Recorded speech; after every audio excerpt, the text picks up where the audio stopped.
Valérie Rouvet, laboratoire QMC. En fait, je suis co-gérante et responsable QSE du laboratoire. Et ça fait 18 ans que je pratique des audits au niveau industriel, comme on dit, de la fourche à la fourchette.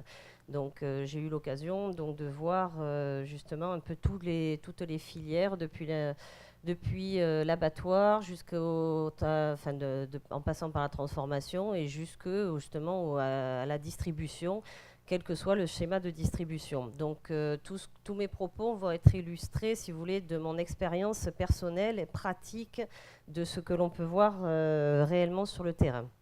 Alors, en termes de réglementation, en fait, je constate qu'on parle de filière courte. Qui dit filière courte dit manque cruel de réglementation, d'application de réglementation.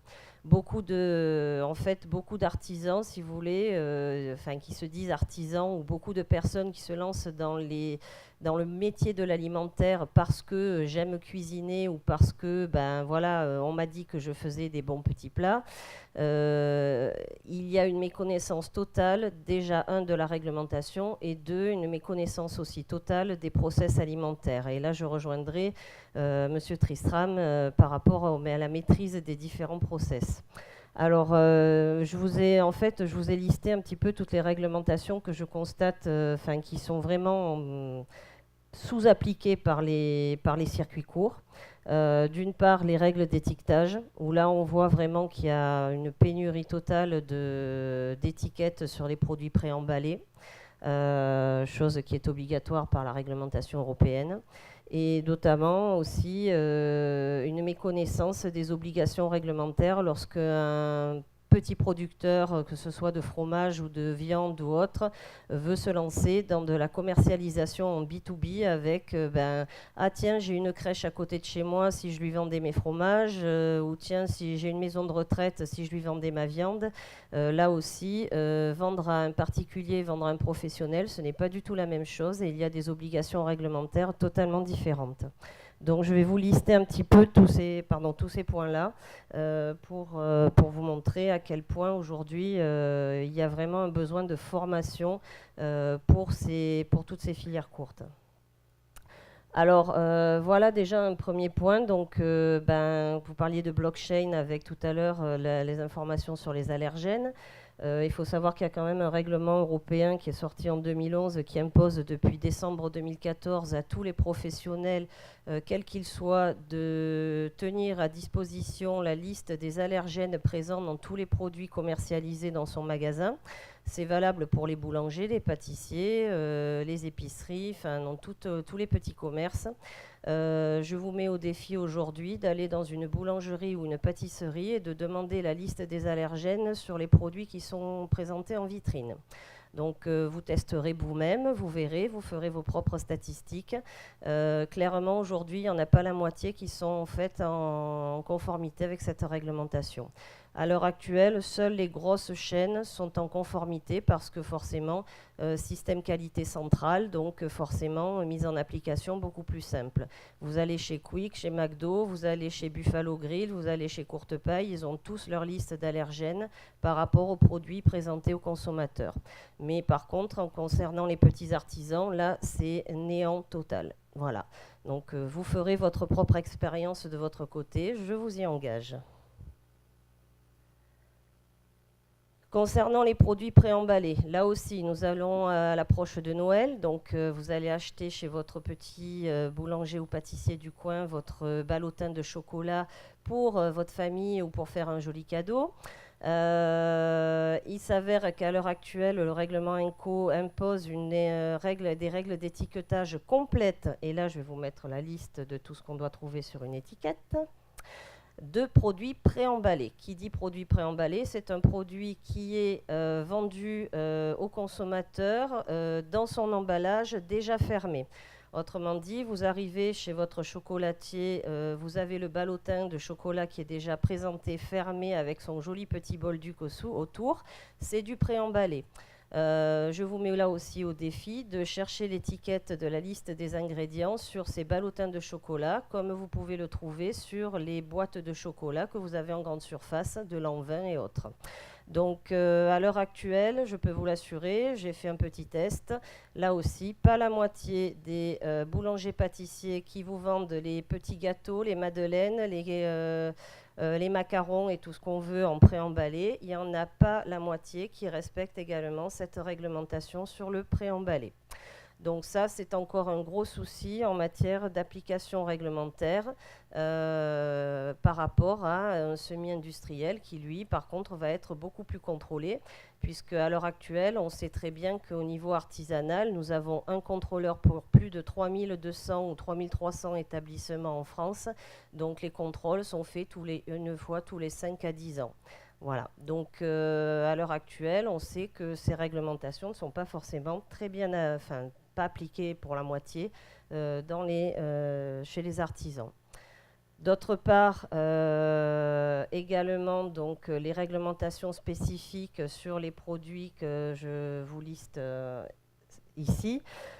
C'est-à-dire qu'en fait, là aussi, est-ce qu'un producteur qui veut vendre son produit directement en fait, à un consommateur en préemballé, est-ce qu'il va vraiment appliquer la réglementation générique, mais aussi la réglementation spécifique à tous ces produits-là?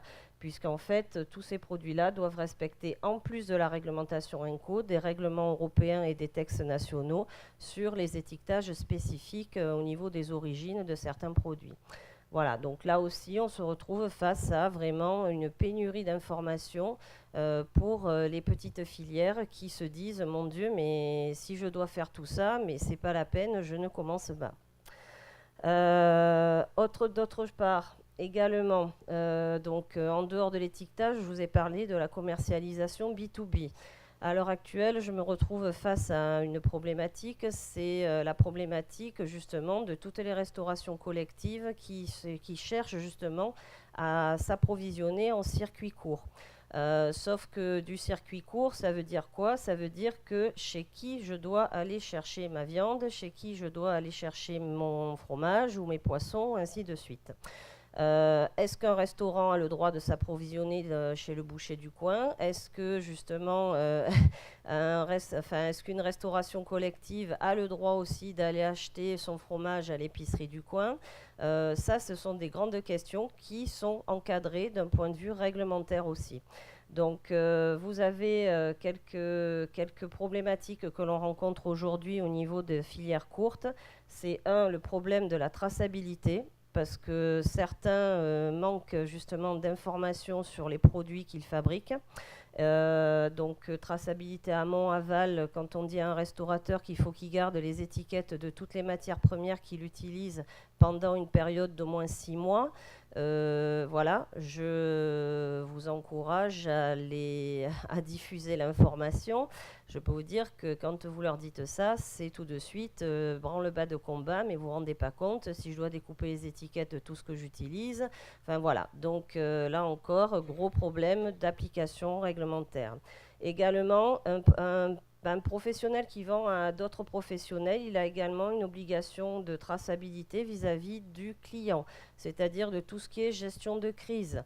Donc la gestion de crise, en fait, aujourd'hui, on voit qu'au niveau industriel, c'est super cadré. Il y a des bilans matières qui sont établis, qui sont clairs et nets. Je vous ai mis les définitions de retrait-rappel et de ce que l'on attend d'un bilan matière au niveau d'un professionnel. Bah, vous allez dans des petites structures, ils ne sont pas capables de vous ressortir toutes ces informations-là.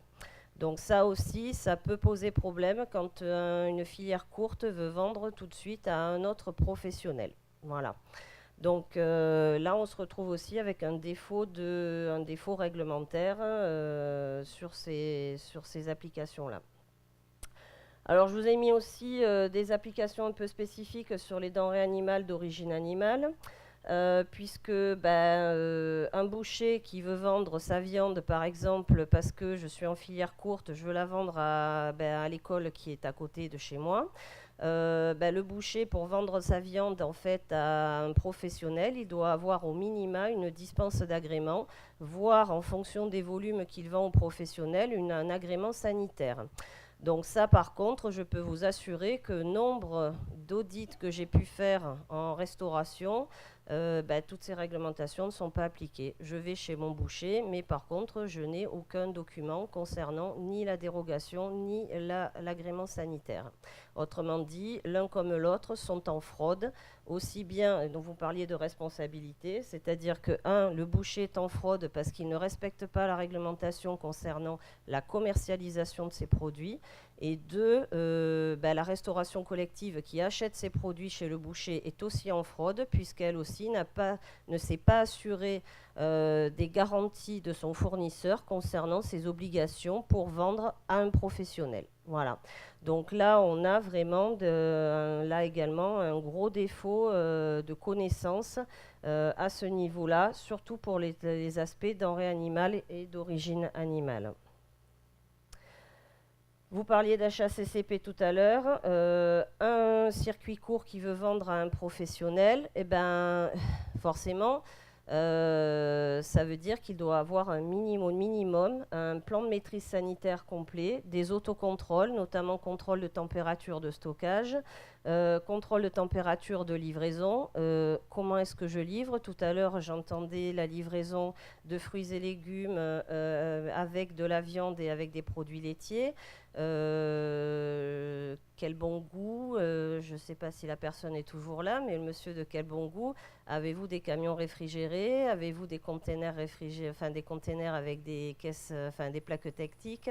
Voilà, la question se pose aujourd'hui par rapport à tout ça, parce qu'il y a beaucoup de filières qui justement se disent, oh, je vends quelques produits, c'est pas grave. Voilà. Donc le côté respect de la réglementation par rapport à tous ces aspects HACCP et plan de maîtrise sanitaire, c'est vraiment quelque chose de problématique, et on voit que beaucoup ne tiennent pas compte de tous les dangers. Donc je vous ai mis par contre en matière de responsabilité 2 articles issus de règlements européens.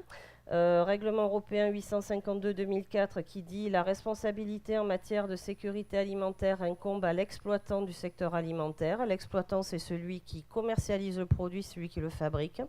Donc le petit producteur qui fabrique son produit, qui le commercialise, c'est l'exploitant. Il est responsable juridiquement par rapport à toutes ces réglementations. Et d'autre part, obligation de ne pas mettre sur le marché des denrées dangereuses. Cet article 14 du règlement européen 178-2002, c'est celui-ci sur lequel se base énormément de procès à l'heure actuelle dans le cadre d'intoxication alimentaire. Voilà. Donc quelque chose qui a été mis en transparence par contre très intéressant, c'est le décret du 17-12-2016 qui, à travers le site alim-confiance.gouv.fr, a permis à beaucoup de particuliers mais aussi à des professionnels de petite taille de vérifier en fait la qualité, si vous voulez, de travail et le respect réglementaire des professionnels de l'alimentaire. Puisque si vous allez sur ce site-là, que ce soit un abattoir, que ce soit un restaurateur, un traiteur ou que ce soit en fait une usine de transformation, lorsqu'ils ont été contrôlés par les services officiels de la DDPP, les contrôles, le résultat du contrôle est mis en ligne sur ce site-là, donc est disponible à tout le monde. Voilà, donc je vous ai en fait un petit listing de tous ces aspects réglementaires. Alors, juste pour finir, constat que l'on peut faire pour répondre à madame par rapport aux intoxications et aux produits non conformes liés aux artisans. Je peux vous assurer qu'aujourd'hui, je n'achète plus aucun produit, aucun pot de conserve sur les marchés fait par un artisan. Je peux vous assurer qu'en 18 ans de carrière, le nombre de personnes que j'ai eues face à moi qui ne savent pas ce que c'est qu'une stérilisation et qui pensent qu'une simple pasteurisation est équivalent à de la stérilisation, on a quand même eu dans le sud 2 cas de botulisme sur de la tapenade qui ont fait quand même, dans un cas, 8 cas, c'était du côté de Carpentras, il y a eu 8 cas important de botulisme, donc suite à de la consommation de tapenade artisanale.